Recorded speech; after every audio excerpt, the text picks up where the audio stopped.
This case starts outside of Edinburgh, where South Queensferry sits between two famous bridges. This is where 35-year-old Robert Higgins lived, known to his friends as Higgy. He was one of 5 children in the family. Robert was the third born to his mother. He had started playing football when he was 12 and carried on until he was 17. He was described as being a great player, someone who could have really achieved something in the sport if he'd have continued with it. But Robert was a very quiet person. He would never start an argument or a fight.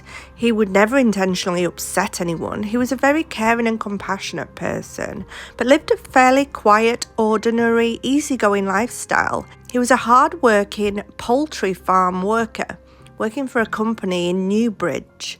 The work was quite physical and it involved a lot of lifting and was quite demanding, what with the shifts and everything that it involved, but he seemed to enjoy it. He was a good worker, a good timekeeper, and seemed to get on with everyone there. Robert lived with his elderly mother in the village of Dalmeny. During the week, Robert led a pretty quiet life. He would work, doing the shifts, Monday to Thursday at the chicken factory, then go straight home, watch TV, eat dinner, before going to bed the next day, ready for his following shift. Everyone knew Robert about the town. He was described as a creature of habit. On the weekend, he would spend his time drinking in the pubs around Kirkliston and South Queensferry, usually with his friends, and many times he would have far too much to drink, as his family recalled. But no matter where he went, he would always return to his mother's house at bedtime. On Thursday, the 27th of April, he met up with friends as usual, starting off with pals at the Kirklands pub. Then played pool, drank, chatted and listened to music in the local pub. And at 12 he was seen finishing off his pint in the pub. Just after 12 that night, someone helped him put on his jacket and he left the pub alone. That night he left his set routine behind and never came home from Kirkliston. After leaving the pub at just after midnight, he was seen in Kirkliston's main street at 2 o'clock in the morning. A pal he had stayed with before was busy that night, so he couldn't stay there, and for some reason he just couldn't book a taxi. He just never made it home that Thursday night, and usually for Robert, he would call his mother and tell her that he was staying out. Across that weekend, he was spotted a couple more times drinking in bars around Queensferry, but witnesses say they saw him with a middle-aged couple that nobody recognised or never came forward. At 11 a.m. on the Friday the following day, he was seen alone at a local hotel. It's not known what he was doing there, whether he'd stayed there, why he was there, or who he was with. But at 7:45 p.m. that night, a man walked into the local shop, saw Robert outside the shop. He was speaking to a man in his 40s. The man was about 5'8" tall with dark brown hair. By Friday night, he had still not called his family, still not let them know why he wasn't coming home, and they had no idea where he was. And because he always came home and always told his mother where he was, it was very unusual and his mother was very concerned. Then the following morning on Saturday, about 11 a.m, he was seen again near the hotel. It's unknown if he was with anyone or what he did the rest of that day. But at 6:50 p.m. that night, a lady getting off a bus on her way to the bingo saw Robert alone walking not far from that same hotel. She felt he looked like he was walking in the direction of South Queensferry. He was seen by people that knew him, but he was never seen in any of the pubs that he would usually frequent every single weekend. On Sunday the 30th, a lady walking out of her church in Queensferry at around 11:20 a.m. walked along and through Morrison Gardens. When she saw Robert, she recognised him from school, but the people he was with she'd never seen before. She described the men as looking a little worse for wear. Despite people claiming that when they had seen Robert, they described him as clean-shaven, tidy and relaxed, no one ever saw Robert alive again. Although he was described as a gentle creature of habit, his manner apparently changed in the week before his disappearance. He wasn't a secretive person normally, but he was very shy. His mum and sisters had even noticed a change in him recently. He'd been in the pub the previous weekend and told a friend that he was going to bring his girlfriend with him next week. This was a surprise to everybody, as Robert had not had a girlfriend in a number of years. He wasn't an unhappy man, he just seemed a lot more jollier than usual. And despite this, no girlfriend ever came forward, and none of the people seen with him ever came forward.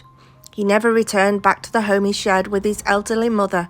And then, on the 1st of May 1995, the body of a man was found dumped in an abandoned quarry near to the home he shared with his elderly mother. A forensic scientist, Dr. Helen Meadows, confirmed that the cause of death was sharp force trauma. In the left side of his ribcage, a sharp kitchen instrument was found near to the scene where the body was found. They determined that the body was that of Robert Higgins. The murder weapon was believed to be that of a common sharp kitchen instrument. It was also taken from the crime scene, as apparently a woman who had been walking by had found it and decided to take it home to chop vegetables with, thus washing it and cleaning potential evidence. Even if it was just rinsed with water, you'd almost always remove all water-soluble evidence from it, such as DNA, in terms of fingerprints and blood. Police believed that his killers were local and that they would be unable to hide among the small, tight-knit communities they lived in. But the residents of Dalmeny, Queensferry and Kirkliston were horrified about this crime. They were still unable to offer up many clues.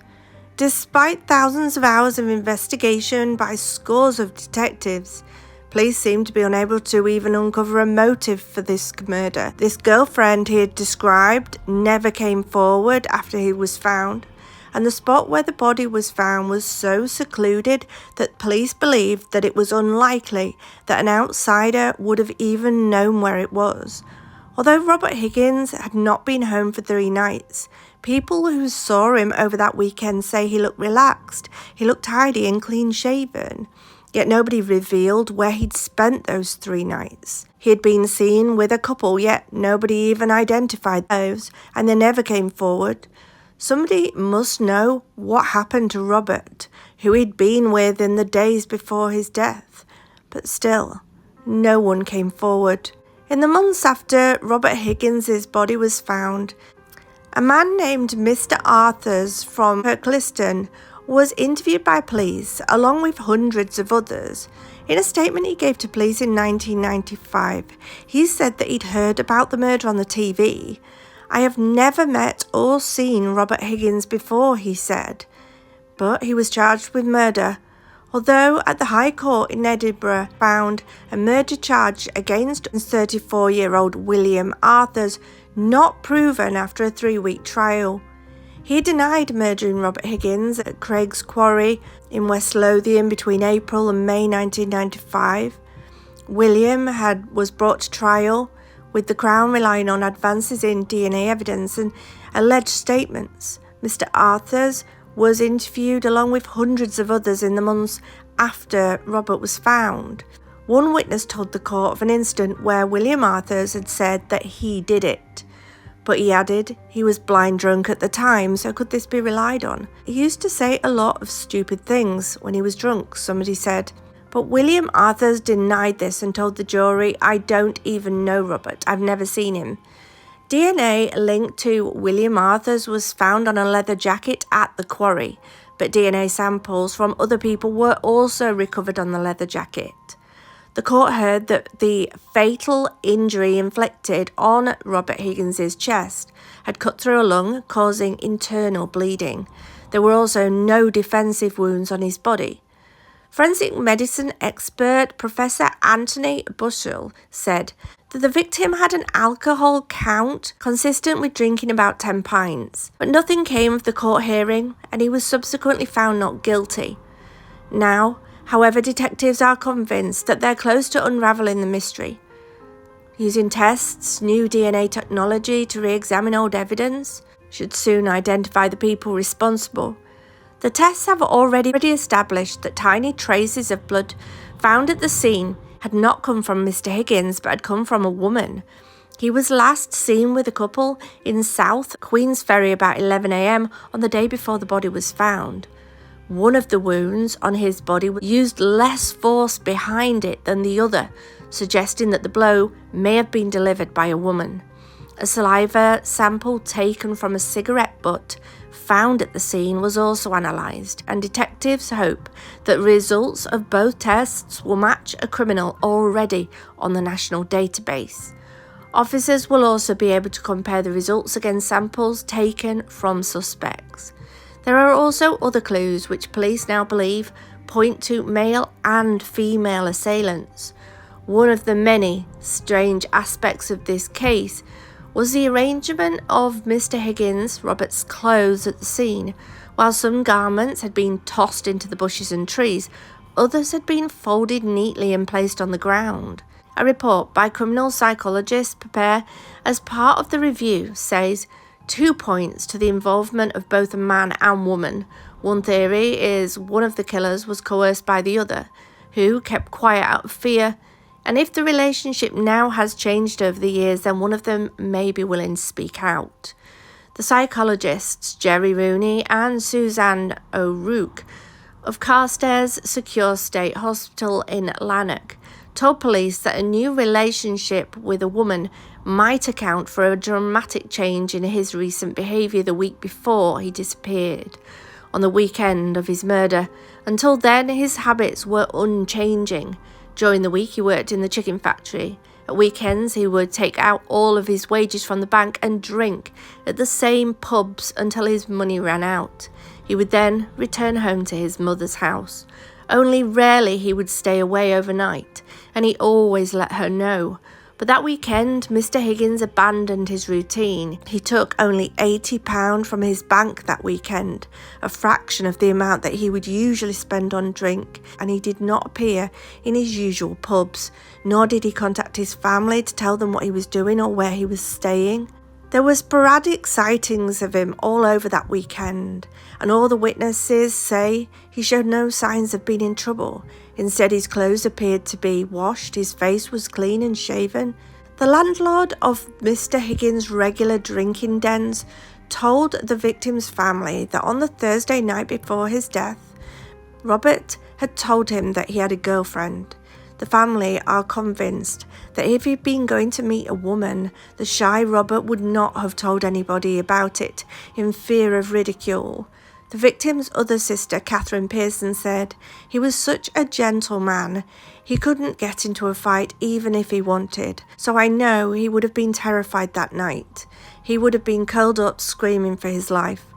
Police are now hoping that the fresh pressure will force the communities to yield up secrets at last. Whoever did this is probably thinking that they got away with it, said Detective Chief Superintendent Ian Cowden, who is overseeing the case review. We have not gone away, and we are not going to go away until we have caught these perpetrators. If you keep shaking the tree, something will eventually fall out, he said. Tens of years later, his death still remains a mystery, even in the tight-knit community that he was a part of.